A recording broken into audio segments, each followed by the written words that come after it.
तारीख पे तारीख को नहीं मिलता इंसाफ। कुछ ऐसा ही नीट पीजी के साथ हो रहा है। बच्चे गुहार लगा रहे हैं लेकिन मिल रही है सिर्फ तारीख।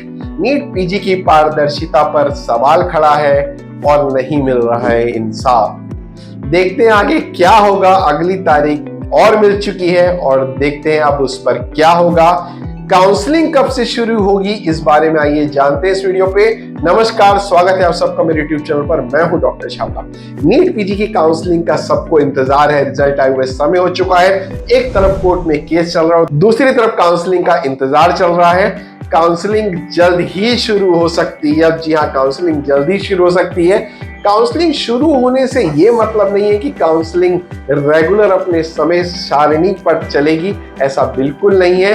क्योंकि आपको बता दूं, नीट यूजी के अंदर में 17 बार एमसीसी ने, जी हाँ 17 बार एमसीसी ने काउंसलिंग की डेटों में परिवर्तन किया है।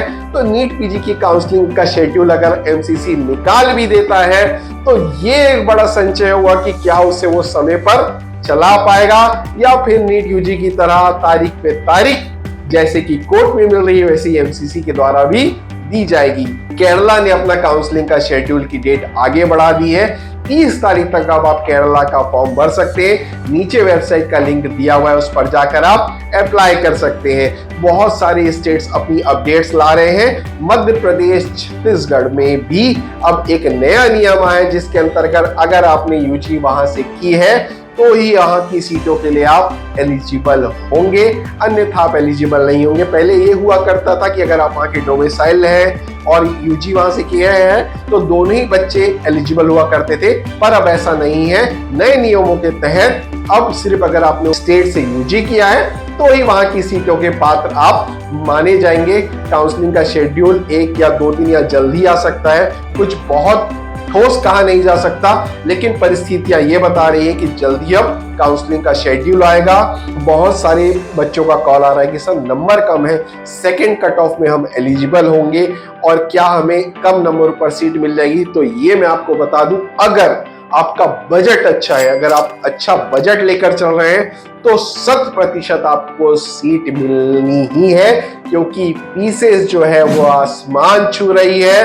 कोई भी फीस के अगेंस्ट में बात करने को तैयार नहीं है। आप अगर पिछले साल का अपना ट्रेंडिंग कट ऑफ देखेंगे और उसको फॉलो करके आप काउंसलिंग करना चाहते हैं तो आप गलत दिशा में जा रहे हैं, क्योंकि फीसेस बढ़ रही है। अगर आपको उस कट ऑफ में सीट मिल भी जाती है तो क्या आप वो पैसे दे पाएंगे?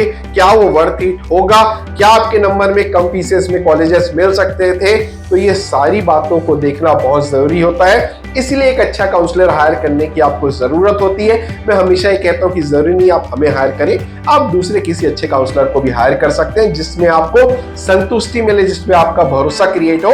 तो एक बात को समझ लीजिए कि पिछले साल के कट ऑफ को आप रेफरेंस में ले सकते हैं, पर उस पर पूरी तरीके से निर्भर रहना ये एक मूर्खता हो जाएगी।